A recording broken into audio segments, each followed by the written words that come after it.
So my dear student, today we are going to discuss miscellaneous exercise chapter number 2 and that is very important exercise, है ना। और मैं तो बोलूँगा कि जितनी भी मिसलेनियस एक्सरसाइज होती हैं आपकी, चाहे वो 11th क्लास हो या 12th क्लास हो, एक एक क्वेश्चन करना, आपको छोड़ना नहीं, क्योंकि ये एक्सरसाइज में कुछ हम लोगों को नए क्वेश्चन भी सीखने को मिलते हैं।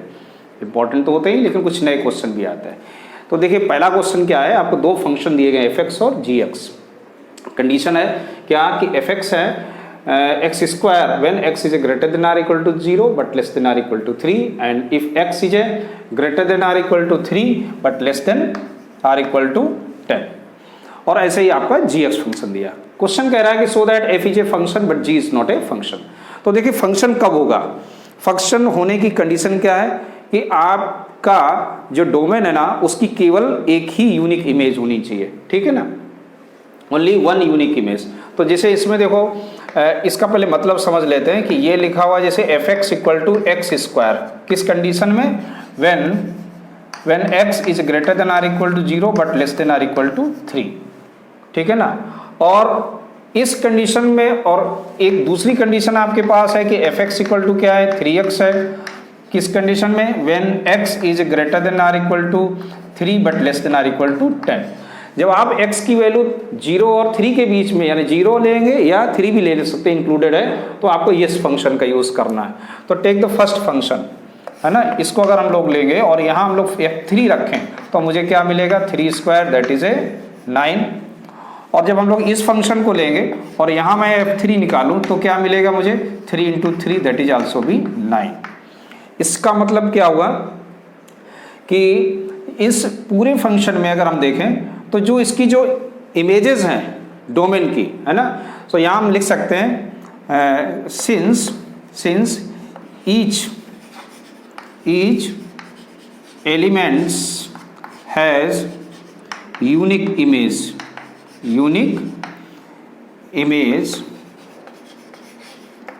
Each element has a unique image,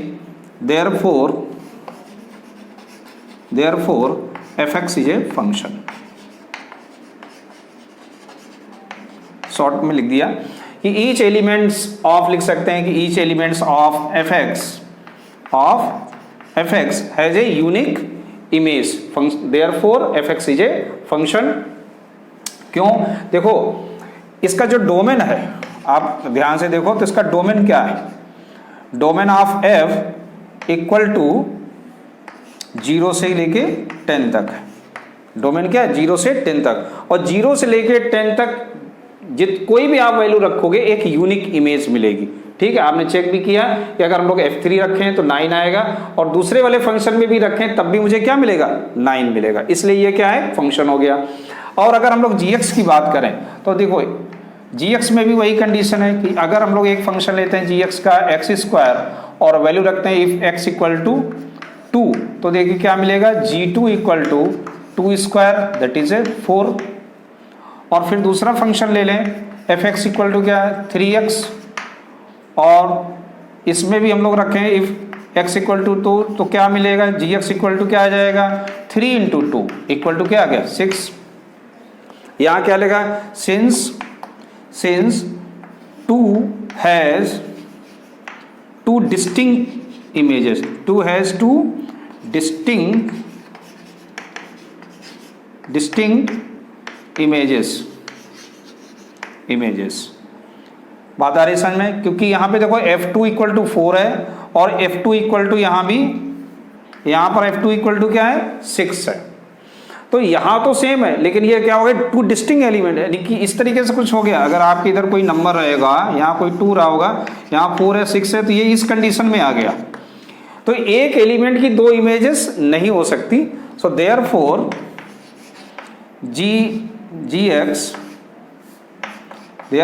gx is not a function, इसलिए ये फंक्शन नहीं होगा। तो gx फंक्शन नहीं होगा और आपका f(x) फंक्शन होगा। सो क्यों, रीजन समझ में आ गया, क्योंकि इसकी 2 ये आपकी सेम एलिमेंट की सेम इमेजेस मिल रही है। अगर 3 है तो यहाँ भी 9 है, इधर 3 है तो 9 है। It means each elements of f(x) has unique images, therefore f(x) is a function.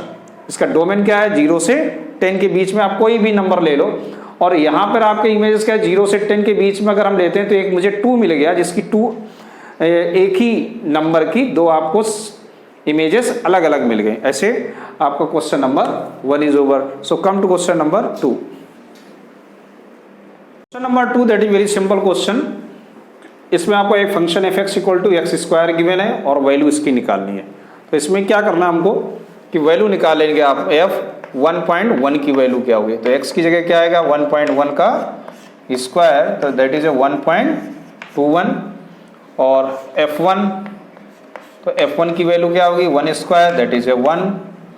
बस अब आपको जो फाइंड आउट करना है उसमें वैल्यू रख देंगे, तो f1 upon 1.1 minus 1 equal to क्या आएगा, देखो इसकी वैल्यू क्या है 1.21, f1 की वैल्यू क्या है 1 अपॉन 1.1 माइनस 1, माइनस करेंगे तो 0.21 अपॉन 0.1 आएगा। तो इसको सॉल्व कर लेंगे, डेसिमल हटेगा यानी कि 2.1, इसका आंसर कितना आ गया 2.1, ऐसे हो गया। सिंपल क्वेश्चन है। थर्ड नंबर में देखिए क्या है, थर्ड नंबर किस तरीके का फंक्शन है, एक पॉलिनोमियल फंक्शन है। ये किस फॉर्म में लिखा हुआ है, ये आपका px अपॉन qx के फॉर्म में लिखा हुआ है, ठीक है ना। बट हमें कंडीशन एक मालूम है, बट डिफाइंड फंक्शन होने के लिए ये 0 नहीं होना चाहिए। पॉलिनोमियल फंक्शन है but qx not equal to 0 for the function. तो हमें लिखना होगा यहाँ पे function fx is defined when, किस कंडीशन में, when x square minus 8x plus 12 not equal to 0। समझ लेना, नॉट इक्वल टू 0। अब इसके फैक्टर कर लीजिएगा, तो क्या आएगा x स्क्वायर माइनस और 6 2 जा 12, 6x minus 2x plus 12 not equal to 0। Or x taken common then x minus 6 और minus 2 common then x minus 6 not equal to 0। So x minus 6 and x minus 2 not equal to 0। तो यहाँ पर हमने क्या notice किया कि x not equal to 6 and 2। x क्या नहीं हो सकता, 6 और 2 नहीं हो सकता। तो क्वेश्चन पूछ रहा है व्हाट इज अ डोमेन, तो इसका डोमेन क्या आएगा,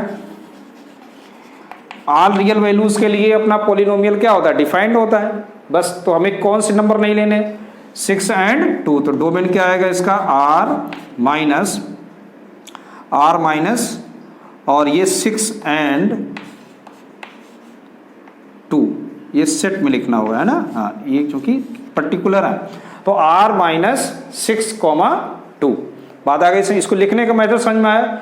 r क्या है, रियल, सभी रियल वैल्यू के लिए इसका डोमेन, वैसे हम देखें तो इसका डोमेन क्या, ऑल रियल वैल्यूज, जितनी भी रियल वैल्यू सब डोमेन होगा, लेकिन किनको छोड़कर 6 और 2 नहीं ले सकते। अगर 6 और 2 लेंगे तो ये देखो ये क्या हो जाएगा 0 हो जाएगा, 6 पर ये 0 हो रहा है, 2 पर भी 0 हो रहा है, इसलिए इसका डोमेन क्या होगा r माइनस, और इसको सेट में लिखना 6,2। देखो यहाँ पर थोड़ी सी गलती आपकी पूरे सोल्यूशन को बेकार कर देगी। अगर आपने ऐसे लिख दिया तो इसका मतलब है 6 से लेके 2 के बीच में सारी जितनी भी वैल्यू होंगे, 6 और 2 भी इंक्लूडेड है, वो सब नहीं हो सकती, नंबर 1। अगर आपने ऐसे लिख दिया तो इसका मतलब है 6 और 2 के बीच की सारी वैल्यू नहीं हो सकती, और जबकि ऐसा नहीं है, केवल 6 और 2 है। और ये जो कर्ली ब्रैकेट जब आप लगाते हैं तो ये पर्टिकुलर एलिमेंट को रिप्रेजेंट करता है। तो 6,2 r minus 6,2 that is your answer. So ऐसे हो गया क्वेश्चन नंबर 3। तो कम से क्वेश्चन नंबर 4। नंबर 4 में आपको डोमेन और रेंज निकालना, और क्वेश्चन नंबर 5 में भी आपको डोमेन और दिए गए फंक्शन की रेंज पता करना है। और ये दोनों ही फंक्शन आपके डिफाइंड है, ऑलरेडी गिवन है, डिफाइंड फंक्शन है। तो देखते हैं ये कब डिफाइंड होंगे। देखिए fx equal to, fx is defined कब, जब आपका x माइनस 1 क्या होगा, greater than or equal to 0 होगा। It means x is greater than or equal to 1। So therefore domain equal to क्या आएगा, डोमेन इक्वल टू 1 या 1 से बड़ा, यानी कि कहाँ से शुरू हुआ 1 से और कहाँ तक चला गया ये इन्फिनिटी तक। तो ये तो उसका हो गया डोमेन, यानी सभी रियल वैल्यू, लेकिन कैसी रियल वैल्यू, जो 1 या 1 से बड़ी हो वो सभी इसके क्या होंगे, डोमेन हो जाएंगे। अब बात करते हैं रेंज के लिए। देखिए रेंज कैसे निकालते हैं, हमने एक और तरीका आपको स्टार्टिंग में भी बताया था कि y इक्वल टू हम लोग क्या लिखेंगे इसको, x माइनस 1 स्क्वायरिंग कर देते हैं तो क्या आएगा, y square equal to x minus 1। तो x की वैल्यू क्या आएगी, x की वैल्यू हो जाएगी y स्क्वायर प्लस 1। अब देखो x क्या है, greater than or equal to 1 है, since x is greater than or equal to 1 given है ना, हम लोगों ने पहले निकाल लिया। और x की जगह हम लोग क्या लिख सकते हैं, y square plus 1 is greater than 1 और y square is greater than or equal to क्या हो जाएगा, 0, क्योंकि 1 है, यहाँ भी 1 है, माइनस हो जाएगा तो 0 हो जाएगा। इट मीन्स क्या हमको मिला कि y is greater than or equal to 0। और y क्या होता है, इसकी रेंज होती है, y क्या है, रेंज। सो देयरफॉर रेंज क्या होगी, ऑल रियल वैल्यूज कहाँ से, लेकिन स्टार्टिंग फ्रॉम 0 टू इन्फिनिटी तक। बात आ गई समझ में अच्छे से। रेंज निकालना यही देखो मेन होता है, रेंज ही निकालने में बच्चे थोड़ा कंफ्यूज होते हैं। तो y is greater than or equal to 1 आ गया आपका, क्लियर है, बात समझ में आ गई कि y की वैल्यू 0 या 0 से बड़ी, जितनी भी रियल वैल्यूज होंगी जो 0 से या 0 से बड़ी होंगी वो सभी उसकी क्या हो जाएंगे, रेंज हो जाएंगी। अब देखिए क्वेश्चन नंबर 5 भी इसी तरीके का है। यहाँ भी अगर ये फंक्शन डिफाइंड है तो हम लोग क्या लिखेंगे, x minus 1 is greater than or equal to 0। Language आप लिख लेंगे कि f x is defined when mod x minus 1 is greater than or equal to 0। लेकिन यहाँ रूट तो लगा नहीं है, इसलिए इसकी लिखने की मुझे जरूरत नहीं है। आप डायरेक्ट लिख सकते हो, क्योंकि यहाँ ग्रेटर देन नहीं, मैंने ये रूट नहीं लगाया तो यहाँ मैंने सोचा रूट लगा हुआ इसलिए लिख दिया। वो केवल रूट के लिए कंडीशन होती है, जब रूट के अंदर होगा तभी हम लोग इस तरह लिखते हैं। यहाँ क्या है, इसका डोमेन डायरेक्ट आप लिख सकते हो, डोमेन क्या होगा, आर रियल वैल्यूज है ना, डोमेन इक्वल टू क्या होगा, आर, डायरेक्ट लिखते हैं आर। क्यों, कोई भी वैल्यू रखो आप, सब पर ये क्या रहेगा, कोई भी रियल वैल्यू के सब पर ये डिफाइंड रहेगा। अब बात आएगी क्या इसकी, रेंज निकालने के। देखिए यहाँ मॉड में आ गया, इसलिए रेंज के लिए हम लोग क्या करेंगे, रेंज के लिए हम लोग 3 कंडीशन में इसको डिवाइड करेंगे। कैसे, when x is greater than 1, जब आपकी value x is greater than 1 हो तब क्या आएगा, देन मॉड x माइनस 1 क्या बन जाएगा, x माइनस 1 क्या आएगा, x माइनस 1 पॉजिटिव आएगा। बात आ रही समझ में, ये क्या आएगा, पॉजिटिव। अगर x की वैल्यू 1 से बड़ी होगी तो ये क्या आएगा, पॉजिटिव आएगा। सो देयरफॉर fx क्या आ जाएगा यहाँ पर, fx is greater then 0, fx क्या रहेगा, 0 से बड़ा हो जाएगा। और दूसरी कंडीशन में when x equal to 0 then fx क्या आ जाएगा, देन fx इक्वल टू 0 हो जाएगा। तीसरी कंडीशन अपनी क्या है कि if x is less than 1। देखिए अब अगर x इज लेस देन 1 होगा तो जो हमारा फंक्शन है ना fx equal to mod x minus 1 वो क्या बन जाएगा, वो बन जाएगा minus x plus 1, minus x plus 1। बात आ रही समझ में। लेकिन अगर हम लोग इसको ब्रैकेट खोलेंगे तो क्या आएगा, माइनस एक्स प्लस 1। अब देखिए x क्या है, 1 से छोटा है, अगर 1 से छोटा है तो कुछ वैल्यू निगेटिव भी आएंगे और यहाँ पहले से ही माइनस है तो ये क्या हो जाएगा, प्लस हो जाएगा। इट मीन्स fx जो बनेगा वो ग्रेटर देन क्या हो जाएगा, 0, यानी इसकी जो भी वैल्यू आएगी वो 0 से बड़ी हो जाएगी। क्योंकि आप 1 से छोटी वैल्यू रखेंगे तो 0 तक तो कोई दिक्कत ही नहीं, 1 ही मिलता रहेगा। और जैसे आप 0 से लेफ्ट साइड में चलेंगे निगेटिव वैल्यू मिलेगी, माइनस यहाँ पहले से है तो x की वैल्यू अगर माइनस रखेंगे तो ये भी प्लस हो जाएगी, यानी कि ये ग्रेटर देन 0। अब हम तीनों केसेस अगर ले लें, अगर ये जैसे फर्स्ट केस है आपका, ये सेकंड केस है और ये थर्ड केस है, तो from first, second and third का कंक्लूजन क्या निकला कि fx is greater than or equal to 0 और fx क्या है, y है, यानी y की जो वैल्यू है वो क्या है, greater than or equal to 0 है। So therefore range equal to क्या आ जाएगा इसका, देयरफॉर रेंज इक्वल टू कहाँ से, 0 से लेके और इनफाइनाइट तक, 0 से लेके इनफाइनाइट तक इसका रेंज हो जाएगा। और ये तो अपना मैथमेटिकल कॉन्सेप्ट था। अब ऐसे डायरेक्ट देखो, ये मॉड है, x की कोई भी वैल्यू रखो fx हमेशा क्या रहेगा, पॉजिटिव रहेगा। 1 रखोगे तो मुझे 0 मिल जाएगा, इस ऐसे भी आप डायरेक्ट देख लो, लेकिन कुछ लिखना तो पड़ेगा ना आपको, तभी नंबर मिलेंगे। So come to next question, question number 6। So question number 6 में आपको दिया गया f equal to X comma X square upon 1 plus x square. इसका मतलब क्या है, पहले ये समझ लीजिए कि इसका फॉर्मेट ये हो गया आपका कि f x equal two is given x square upon 1 plus x square. ये इस तरह से आपको गिवन है। यहाँ पर डोमेन इसका क्या है, रियल वैल्यू है। अच्छा ठीक, r tends to r, find the range of f। इसमें केवल आपसे रेंज पूछा है क्योंकि डोमेन r रियल वैल्यूज है। अब देखिए अगर हम लोग रेंज निकालें तो हम लोग मेथड सीखे थे कि y इक्वल टू क्या होता है, y equal to x square upon 1 plus x square, और यहाँ हम लोग क्रॉस मल्टीप्लिकेशन करेंगे तो क्या आएगा, y plus Y X square equal to x square. So Y X square minus X square equal to minus Y, and यहाँ आप एक्स स्क्वायर कॉमन ले लेंगे तो y minus 1 equal to minus Y, और एक्स स्क्वायर इक्वल टू क्या आ गया, y upon 1 minus Y, ये एक्स स्क्वायर, यानी x की वैल्यू क्या आई, plus minus under root Y upon 1 minus Y. अब देखो यहीं से शुरू होता है मेन के। अब देखिए यहाँ पर x डिफाइंड कब होगा, यानी x का आ गया रियल वैल्यू है, तो रियल कितने केसेस में होगी। रियल का मतलब है रूट के अंदर जो भी लिखा है वो पॉजिटिव होना चाहिए, लेकिन यहाँ पर ऊपर y है और नीचे 1 माइनस वाई है। ये कितने केसेस में होंगे, तो यहाँ 2 केसेस होंगे। There are 2 way. सो x is defined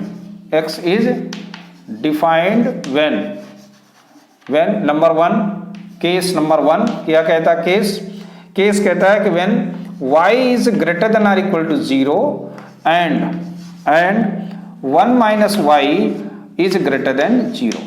बात आई समझ में, या तो दोनों ही 0 से बड़े हो जाए, यानी दोनों ही क्या हो, पॉजिटिव हो, या फिर दोनों ही क्या हो, नेगेटिव हो। ठीक है ना। तो पहले मैंने लिया केस 1 कि if y is greater than or equal to 0 and 1 minus y is greater than 0, और y is greater than 0 and, और इसको हम लोग क्या लिख सकते हैं, 1 minus 1 y minus 1 is less than 0। फिर से हम लोग देखेंगे y is greater than 0 and y is less than 1 हो गया। बात आ रही समझ में। Therefore हम लोग इसको क्या लिख सकते हैं कि y की जो वैल्यू है, y की जो वैल्यू है वो 0 से तो बड़ी है लेकिन 1 से छोटी है। ये बात आई समझ में, इतनी आई समझ में, ठीक।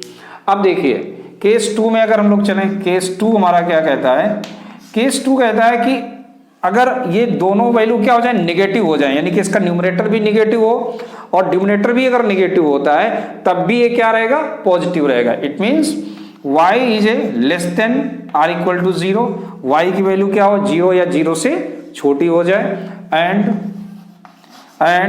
1 माइनस वाई आल्सो भी लेस देन 0, और 1 माइनस वाई क्या हो, 0 से छोटा हो जाए।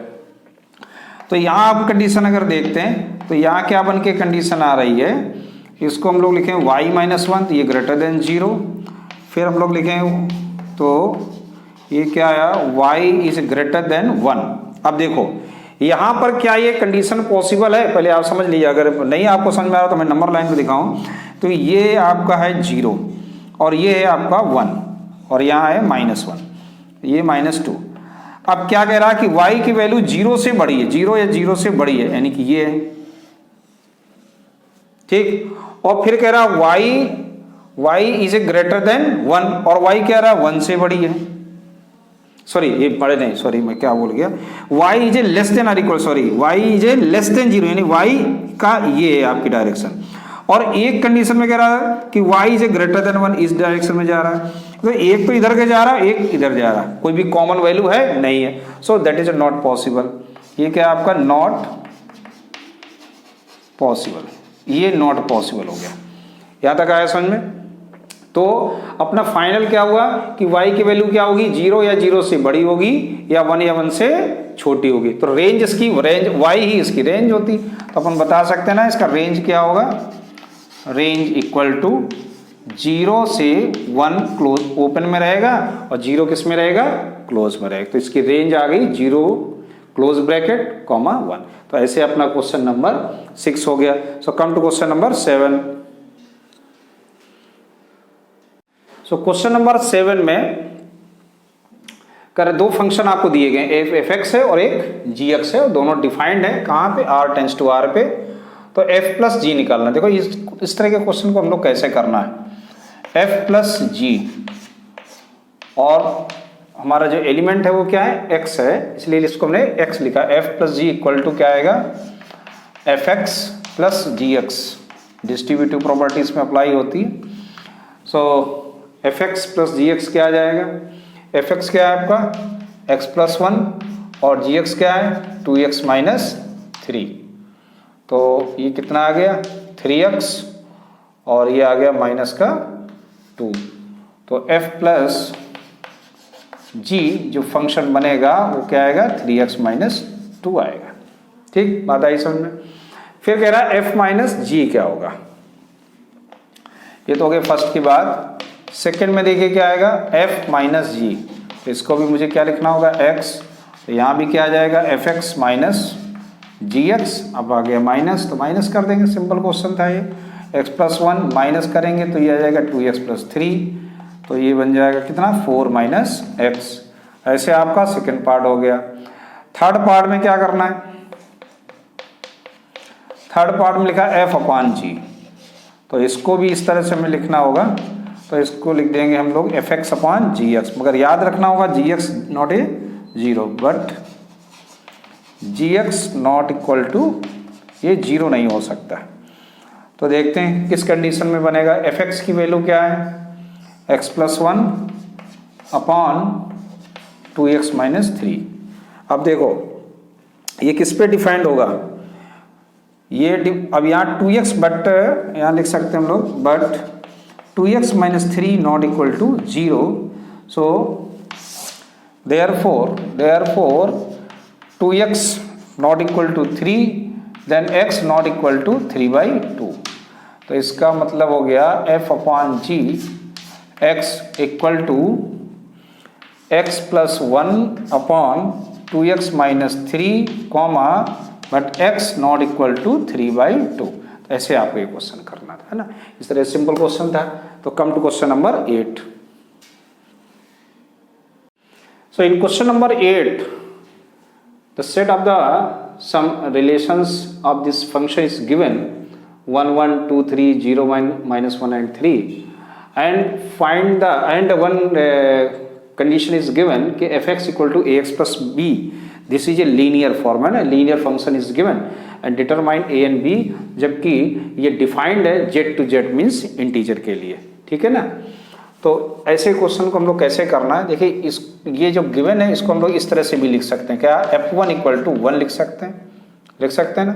ऐसे हम लोग इसको लिख सकते हैं f2 इक्वल टू क्या गिवन है 3 गिवन है। ऐसे हम लोग लिख सकते हैं f0 इक्वल टू क्या है -1 है।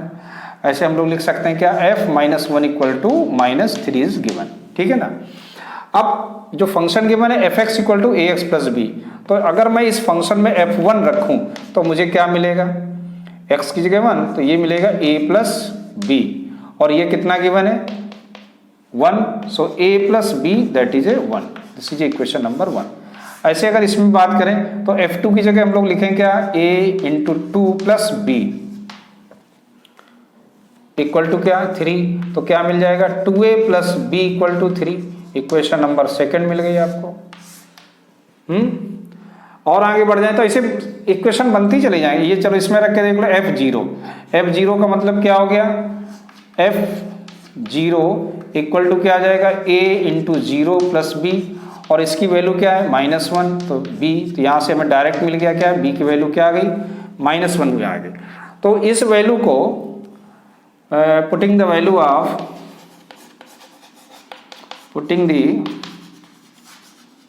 ऑफ b इन फर्स्ट में रख दीजिएगा, तो क्या आएगा a -1 equal to 1, then a equal to 2।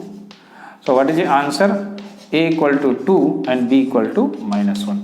आप चेक भी कर सकते हो, यहाँ रख के देख लो, a की वैल्यू 2 रखो तो कितना आ जाएगा 2 2 जा 4 और -b दैट इज ए 3। वो इक्वेशन लास्ट में उसमें भी आप रख के चेक कर सकते हो। तो a और b की वैल्यू, कोई भी दो इक्वेशन ले, इनको लेके सॉल्व कर सकते थे हम लोग। इसको हमने इसलिए ले लिया क्योंकि यहाँ 0 था तो डायरेक्ट वैल्यू मालूम हो गई, है ना। समझ में आया कि नहीं आया, ठीक, that is very simple question, कर लेंगे आप। अब क्वेश्चन नंबर 9 पे चलते हम लोग। सो क्वेश्चन नंबर 9 में आपको दिया गया है n टेंस टू n, है ना, और डिफाइंड है r इक्वल टू आर क्या है, यहाँ रिलेशन आपको दिया गया है a comma b such that a comma b belongs to n and a equal to b square, ये कंडीशन आपको दी गई। और यहाँ पर आपका डोमेन क्या है, n है, और फंक्शन क्या है आपका डिफाइंड हो रहा है n टेंड्स टू n पे। चलिए मुझे चेक करना है ये ट्रू है या फॉल्स है, तो देखते हैं पहला केस। जैसे तो पहले केस में कहा कि a comma a belongs to r। देखिए अगर मैं बोलूं कि इफ a इक्वल टू 2 और b इक्वल टू b 2 है, तो क्या केस बनता है, 2 कॉमा 2 बिलोंग्स टू r। बात आ रही समझ में, 2 comma 2 belongs to r, but a क्या है, a देखो यहाँ पर अगर हम लोग कंपेयर कराएं तो a क्या है 2 है और b क्या है 2 है, but 2 not equal to 2 square. बात आ रही समझ में भाई, 2 कॉमा 2 है ना, तो यहाँ पर a कॉमा b अगर है तो a इक्वल टू क्या होना चाहिए, b स्क्वायर, यानी इस वाले एलिमेंट यानी कि रेंज का स्क्वायर होना चाहिए। एलिमेंट क्या है, b का स्क्वायर है, यहाँ b क्या है 2, तो 2 इक्वल टू 2 स्क्वायर हो सकता है, no, so that is it false, इसलिए ये फॉल्स में चला गया, ट्रू नहीं हुआ। बात आ गई समझ में। ऐसे सेकंड में देखो a comma b belongs to r। अब a comma b belongs to r है, तो मैंने लेट कर लिया, कोई भी नंबर ले लिया आपने, कि मान लेते हैं कि यहाँ पर हमने लिया 9,3 बिलोंग्स टू r। देखना 9,3 यानी 3 का अगर आप स्क्वायर करोगे तो 9 मिलेगा, belongs to r, but b comma a but 3,9 not belongs to r, since 3 not equal to 9 square. बात आ रही समझ में, क्यों, क्योंकि 3 9 का स्क्वायर नहीं होगा भाई। देखो यहाँ a की जगह 3 b का स्क्वायर, तो कंडीशन क्या है, जो ये a है ना वो b का स्क्वायर होना चाहिए। यहाँ पर तो ठीक है, a क्या है 9 और b क्या 3 है, तो इसका स्क्वायर होगा 3 का स्क्वायर तो 9 हो जाएगा। चलिए दैट इज ऑल्सो भी फॉल्स, ये भी आपका फॉल्स में आ गया, ये भी ट्रू नहीं हुआ। अब चलते हैं थर्ड नंबर पे। अब देखिए थर्ड नंबर में क्या है, a comma belongs to r। अब देखो हमने लिया 81,9 belongs to r, that is a true. और दूसरा जो हमने लिया वो लीजिए 9,3 आल्सो भी बिलोंग्स टू r, यस या no, yes. And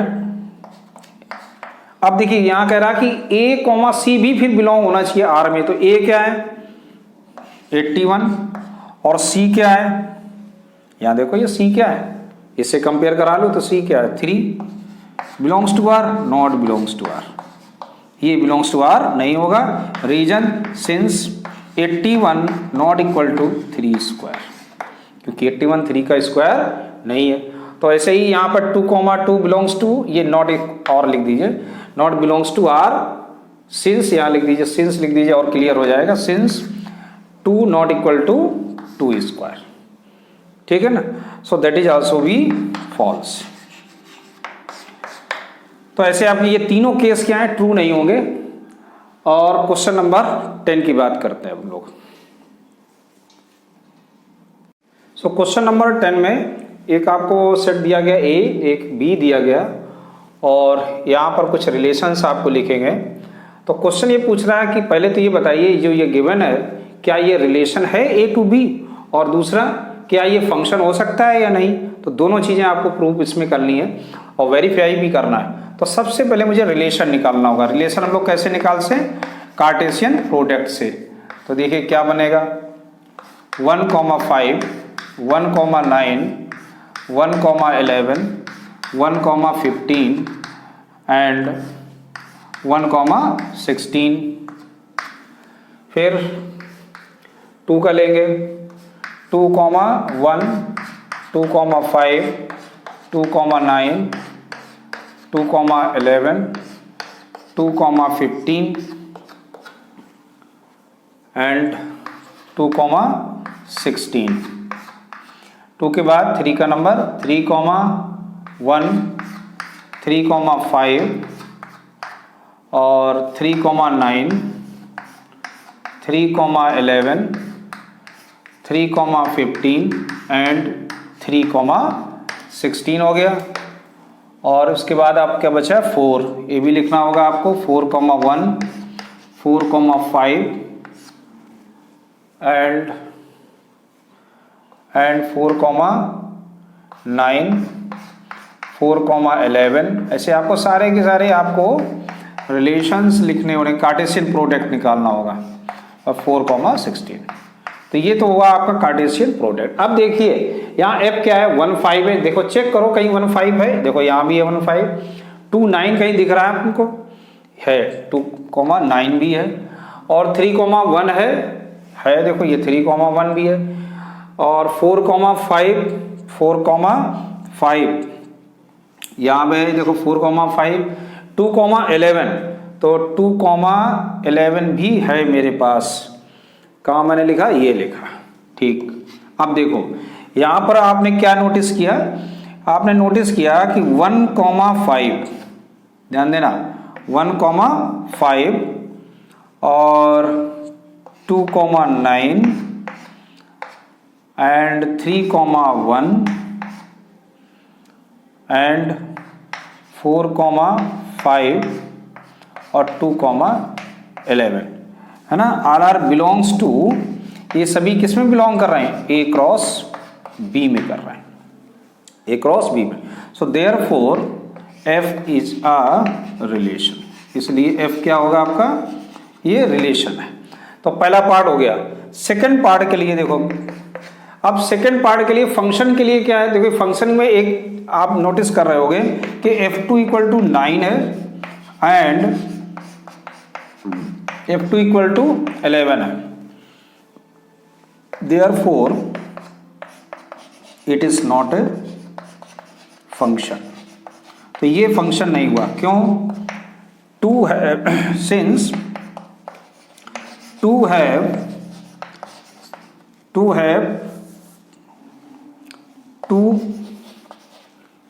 images,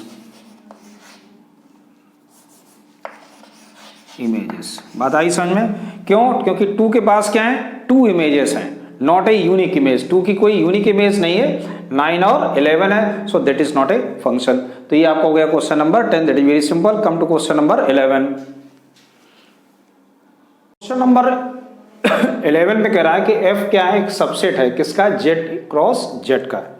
z यहाँ क्या है, इंटीजर्स को शो कर रहा है, और डिफाइंड है क्या, A B comma A plus B, A B belongs to z। बात आ रही समझ में। तो आपको क्या दिखाना है कि f is a function from z to z, पूछ रहा है क्या ये फंक्शन होगा। तो देखिए फंक्शन की एक ही कंडीशन है, अभी हम लोगों ने इसके पहले वाला भी क्वेश्चन प्रूव किया कि डिस्टिंक्ट इमेजेस होनी चाहिए, अगर डिस्टिंक्ट इमेज होगी तभी वो फंक्शन बनेगा। तो चेक कर लेते हैं, अगर हम लोग लेट कर लें इसमें कि a इक्वल टू 1 और b इक्वल टू क्या है 4 है, तो इसका मतलब पहले समझ लो ये क्या लिखा है, f A B equal to A plus B, इस फॉर्म में आपका फंक्शन दिया है। अब अगर हम लोगों ने 1 और 4 लिया तो यहाँ क्या आ जाएगा, 1 into 4 equal to 1 plus 4 that is 5। तो ये क्या बन गया, f4 की एक इमेज मिल गई हमको 5, ठीक। एंड अब इसी तरह से हमने एक और कोई दूसरा नंबर लिया, a इक्वल टू 2 और b इक्वल टू b, हमने 2 लिया। अब देखें यहाँ क्या मिलेगा, 2 इंटू 2 इक्वल टू क्या हो गया, 2 प्लस 2 दैट इज ऑल्सो भी 4। तो यहाँ क्या आ गया, f4 equal to 4, so that is a function, no, क्यों, f4 यहाँ भी 5 है, f4 यहाँ है, 4 भी है, it means it is not a function, it is not a function, z to z के लिए ये फंक्शन नहीं होगा। रीजन क्या होगा, सिंस 4 हैज 2 इमेजेस, ठीक है ना, क्यों, 4 की 2 इमेजेस हैं। बात आ गई समझ में। और होनी क्या चाहिए, यूनिक इमेज होनी चाहिए, तो यूनिक इमेज तो है नहीं, यहाँ 2 इमेजेस हो गई, तो इस तरीके से that is not a function. So come to question number 12। Number I think 12 है ना। तो question number 12 that is very simple, एक ए सेट दिया गया आपको 9, 10, 11, 12 एंड 13, और कह रहा है f such that a tends to n, यानी a मीन्स ये नंबर आपको लेना है, tends to n, n means natural number. और फंक्शन दिया गया है, डिफाइंड है कहाँ पे, F N equal to highest prime factor of N. ठीक, अब देखो अगर मैं लेट कर लूँ स्टार्टिंग में कि n इक्वल टू क्या है 9 है, ध्यान देना, तो F9 क्या होगा, F9 क्या होगा प्राइम फैक्टर। अब अगर आप प्राइम फैक्टर निकालोगे F9 के तो क्या आएगा, सबसे हाईएस्ट प्राइम फैक्टर क्या है इसमें 3 है, 3 9 के फैक्टर करो 3 इंटू 3 मिलेगा। ऐसे आप n इक्वल टू क्या 10, तो F10 क्या आएगा, अब 10 के जरा प्राइम फैक्टर करो तो 2 इंटू 5 क्या आएगा 5 आएगा highest. Similarly n equal to अगर 11 की बात करें तो F11 क्या आएगा, इसका भी हाईएस्ट 5 फैक्टर 11 आएगा। इफ n इक्वल टू 12 की बात करें तो क्या आएगा, F12 क्या बनेगा, तो 12 के फैक्टर कर लो 2 इंटू 3, तो इसमें हाईएस्ट क्या है 3 है। और ऐसे ही आप n इक्वल टू जब 13 लेंगे तो F13 क्या बनेगा, इसका 13 आ जाएगा। So what is the range, so range of f equal to, देखिए क्या है 3 है, 5 आ गया, 11 हो गया और 13 हो गया। तो था सिंपल कि नहीं था, बिल्कुल इजी क्वेश्चन। तो ऐसे आपकी आज मिसलेनियस हो गई। अब हम लोग बात करेंगे अगले चैप्टर पे। अगला चैप्टर हमारा ट्रिग्नोमेट्री फंक्शन है, उसमें आपको एक पहला जो वीडियो मिलेगा वो केवल पूरे चैप्टर का जितने भी फार्मूले और आइडेंटिटी वगैरह जितना भी है उसका एक सेपरेट वीडियो मिलेगा, उसके बाद आपको उसकी एक्सरसाइजेस मिलेगी। Okay, thank you.